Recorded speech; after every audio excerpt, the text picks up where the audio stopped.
भारतले नेपालसँग तत्काल वार्ता नगर्ने भएको छ। सीमा विवाद सम्बन्धमा आफ्नो पुरानो अडान दोहोर्याउँदै तत्काल वार्ताको सम्भावना नरहेको भारतले संकेत गरेको छ। नेपालमा नयाँ राजनीतिक नक्सा अनुसार निशान छाप फेर्नका लागि संविधान संशोधन राष्ट्रिय सभाबाट पारित भएर राष्ट्रपतिले प्रमाणित गरेपछि भारतका तर्फबाट यस्तो धारणा सार्वजनिक भएको हो। अहिले नेपालका संसदले संविधान संशोधन गरेर लिपियाधुरा सहितको भूमि समेटिएको नक्सा र निशान छापलाई वैधानिकता दिएपछि भारत नेपाल सम्बन्ध पुनः संवादहीनताको अवस्थामा पुगेको छ। भारतका नेपाल मामिलाका विज्ञ कूटनीतिज्ञ तथा त्यहाँका सञ्चार माध्यमका अनुसार सीमा विवादलाई लिएर भारत नेपालसँग वार्तामा बस्ने पक्षमा छैन। नक्सा प्रकरणपछि भारत यस मामिलामा कठोर बनेको र भूमि आफूसँगै रहेकाले नेपालले नक्सा सिरानीमा राखेर बसोस् भन्ने तहमा उनीहरूका टिप्पणी आइरहेका छन्। संसदबाट संविधान संशोधन लगतै प्रधानमन्त्री केपी शर्मा ओलीले भारतसँग अब वार्ता हुन्छ भन्ने प्रतिक्रिया दिएका थिए। तर त्यसै दिन भारतीय प्रधानमन्त्री नरेन्द्र मोदीले आफ्ना वरिष्ठ मन्त्री र राष्ट्रिय सुरक्षा सल्लाहकार सहितको बैठकमा नेपालसँग कोरोना महामारी अन्त्य नभएसम्म वार्ता नहुने स्पष्ट सन्देश दिएको भारतीय सञ्चार माध्यमले उल्लेख गरेका छन्। के त्यसो भए नेपाल र भारतबीच अतिक्रमित भूमि फिर्ता गर्ने विषयमा वार्ता हुँदैन त? नेपालका लागि पूर्व भारतीय राजदूत रञ्जित राय सहितको नेपालका केही सरकारी अधिकारी र कूटनीतिज्ञसँग प्रश्न गर्दा दुवै पक्षको जवाब उस्तै आएको छ। वार्ताको सम्भावना छैन। यति चाहिँ निश्चित छ कि नेपाल र भारतबीच कोरोना महामारीको बीचमा कुनै प्रकारको संवाद हुने छैन। त्यसपछिको अवस्था अनुमान गर्न उनीहरू पनि सकिरहेका छैनन्। भारतमा पछिल्लो समय नेपाल विरोधी मत बढिरहेको छ। लिम्पियाधुरा सहितको नक्सा जारी गरेपछि भारतीय मिडियाले नेपाल विरुद्ध प्रोपागान्डाको बाढी नै लगाए। उनीहरूले नेपालको नक्सालाई मेड इन चाइना भन्नेदेखि अब नेपाल चीनको कठपुतली भएको सम्म भन्न भ्याए। चीन र भारत बीच सीमा क्षेत्रमा युद्धकै अवस्थामा रहेको बेला नेपाललाई चीनसँग जोडेर गरिएका भारतीय मिडियाका धारावाहिक प्रोपागान्डाले भारतका जनता समेत नेपाल विरोधी भावना जगाएको छ। विगतमा जनताको दबावमा नेपालप्रति नरम हुने गरेको भारतीय संस्थापन पक्षलाई यसपटक त्यो दबाव छैन। नेपाल मामिलाका विज्ञ भारतीय कूटनीतिज्ञहरू विभाजित छन्।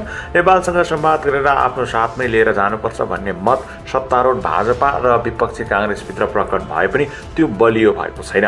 भारतीय काङ्ग्रेसले नेपालसँगको सम्बन्ध बिग्रनुमा सरकारलाई दोषी ठहर गरेको छ। भाजपाभित्र नेपाल मामिलालाई लिएर दुई थरी विचार छन्।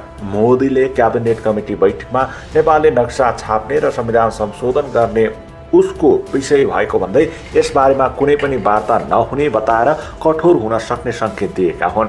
यद्यपि मोदी सरकारलाई दुई वरिष्ठ मन्त्री राजनाथ सिंह र नितिन गडकरीले नेपालसँग खराब सम्बन्धको कल्पना गर्न नसक्ने अभिव्यक्ति दिएका छन्। नेपाल बारेमा नियमित जानकारी लिइरहने साउथ ब्लग अर्थात् भारतीय विदेश मन्त्रालयको विशेष विश्लेषण अनुसार सायद मोदीले धारणा बनाएका हुन्। विदेश मन्त्री एस जयशंकर नेपालप्रति विदेश सचिव भएकै बेलादेखि कठोर व्यक्ति हुन्। त्यसैले कोरोनाकै बीच भारतले विभिन्न देशसँग वार्ता गरिरहेका बेला नेपाललाई पनि बेवास्ता गरेको हो। नेपालसँग अहिले वार्तामा बस्दा प्रधानमन्त्री ओली अझ बलियो हुने ठम्याई भारतीय पक्षको छ।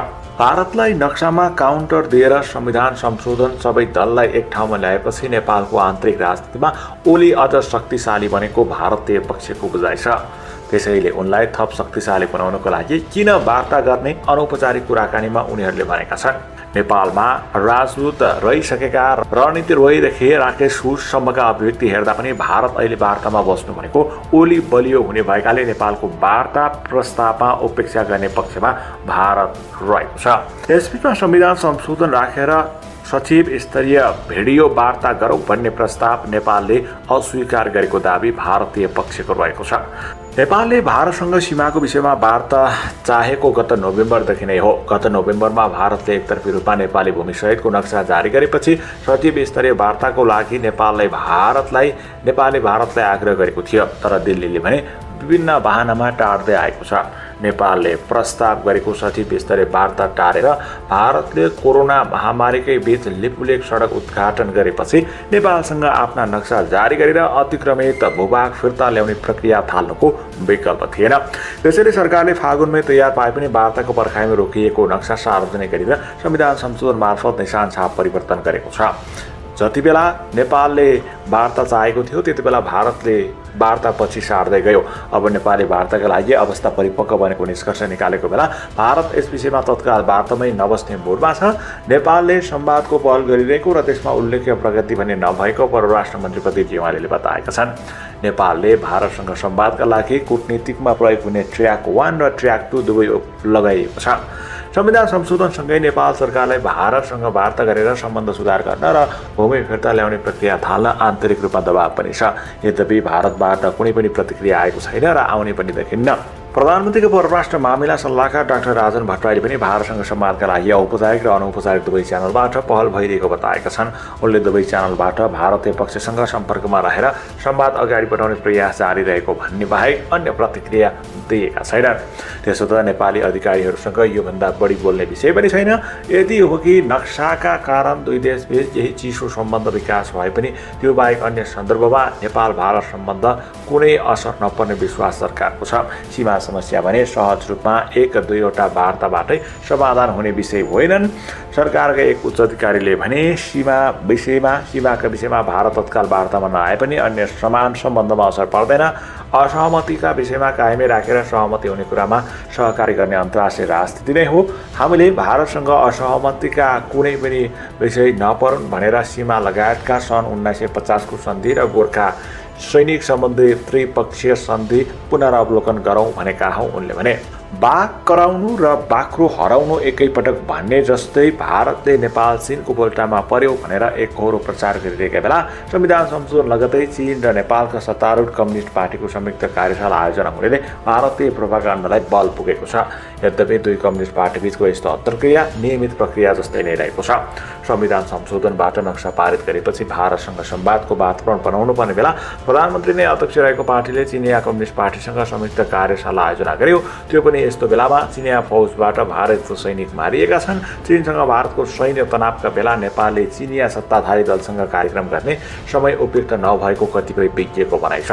एकातिर सरकार भारतसँग वार्ताका लागि प्रयास गरिरहने, अर्कोतिर सत्तारूढ पार्टीले भारतलाई चिड्याउने गरी काठमाडौँबाट दिएको सन्देशले विगतदेखिका केही घटनाक्रमलाई